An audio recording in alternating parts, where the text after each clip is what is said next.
swing and a miss. He struck him out. Jared Jones looks like he's on another planet. This guy is unreal. The pitch. Swing and a miss. He struck him out. David Bednar with the save. Jared Jones is the winner, and the Pirates bury the losing streak, and they beat the Brewers tonight 4-2. We said it yesterday, Norm.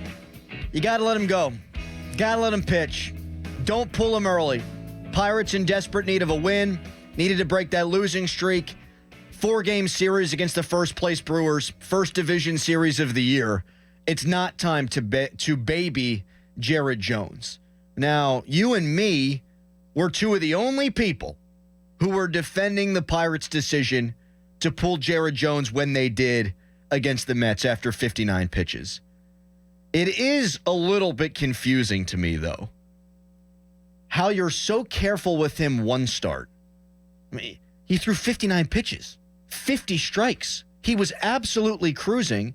You pull him, and then the next time out, you let him go 91 pitches and high stress to where the bases are chooched for his final batter, and the pressure is totally on the young man, and you say, all right, you've got the ball for the rest of this inning, no matter what happens, come hell or high water. The inconsistency is a little strange to me. What inning did he get pulled? He went 6.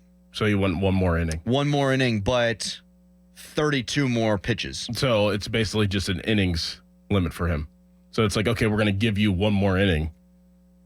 I don't think it mattered how many pitches he pitched the other day, that they were going to cap him off at 5 innings. Like if he pitched 80 pitches, like it didn't matter. He wasn't coming out until the 5th inning. Like this start yesterday was like, okay, we're going to give you one more inning, no matter how many. You'll go 6. Yeah, you could have pitched 120 pitches. You're going to pitch 6 innings. So the consistency is there as I think through it with the innings, because they upped them and they raised them a little bit. I think that's dumb, though. Yeah. I get it. Not that you're saying it. It's dumb that they would think of it that way. If in fact that is the way they're thinking about it, because innings are made up. Right. I mean, it's a made up thing. Right. There's no like calculation to how many times or what's going to go on in an inning. I mean, an inning can last an hour. Exactly. Not every inning is created equally, and not every pitch is created equally, too. I do get that. A breaking ball is going to do something different to your elbow than is a fastball, and pitching from the stretch is going to be different than pitching from the windup, and pitching with guys on base and having to bear down is different than pitching with nobody on base. Like, I get all that. I think if you're trying to preserve a young arm, then pitches thrown would be more of an exact science than innings thrown. Not that either is an exact science. I don't want to be the guy that didn't complain after the 59 pitch outing and then going to be the guy that complains after the 91 pitch outing. I'm just wondering what the rhyme or reason is here. And I will say this. I think if you get into a playoff series with Jared Jones, Paul Skeens, and Mitch Keller, you got a shot to beat anybody. Mm-hmm. You're also not going to get into the playoffs if you totally baby these guys. You need them to be able to go 5 or more innings when they pitch, or else your bullpen's going to get rocked. And so I will bring this back up again. And this is babying them in a different way. I think that I would go to that 6-man rotation. That way you can keep the innings count down on a Jared Jones, on a Paul Skeens, but you would allow them to then go 5 or more innings every time. And you wouldn't have to be as worried because you're not going to make as many starts.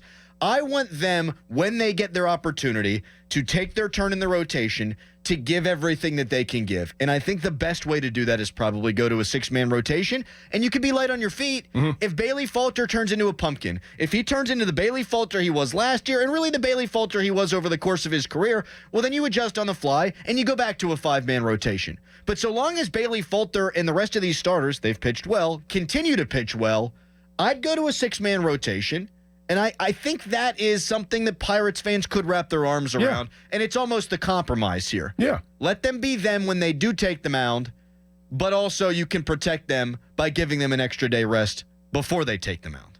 Would the 6-man rotation still be in effect if they do make the playoffs? No. I mean, we'd have to count up the innings and the pitches and all that by then.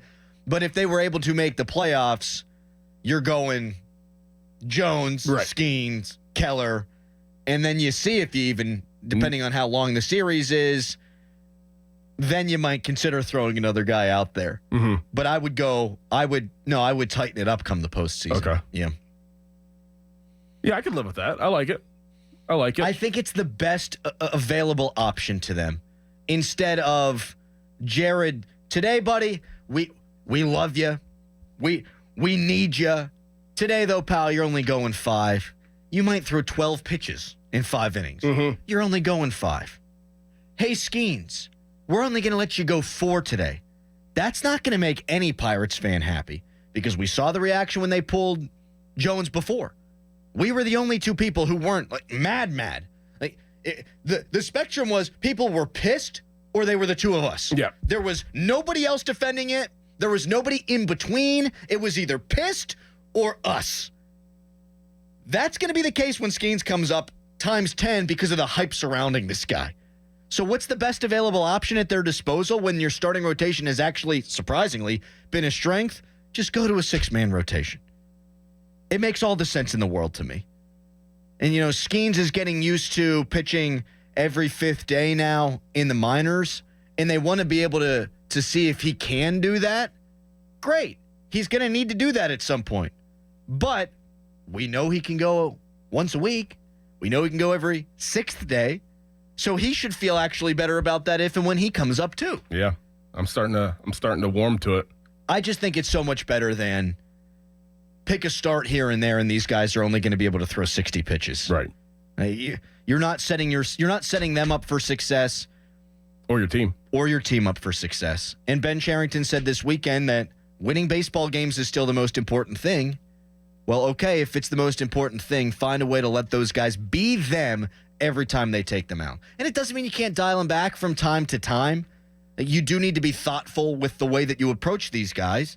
If 6 days rest, you still find these guys are getting fatigued, okay, then you can adjust on the fly. That is the one thing that I do think they need to be better at, is that adjustment on the fly. Because they were married to the 5 innings against the Mets. And the way he was dealing, they should have let him go long. They could, don't want to step on my own point here. They could have let him go longer. They're married to certain philosophy. You got to be more light on your feet. These guys aren't created in a lab. Both guys are different. You might need to treat both guys differently. One guy's built like a brick you-know-what house who 100 looks effortless, and the other guy, Jared Jones, it looks like he's putting every ounce of strength he has in every single pitch he throws. So just be thoughtful and able to move those goalposts on the fly. But I would go to a 6-man rotation.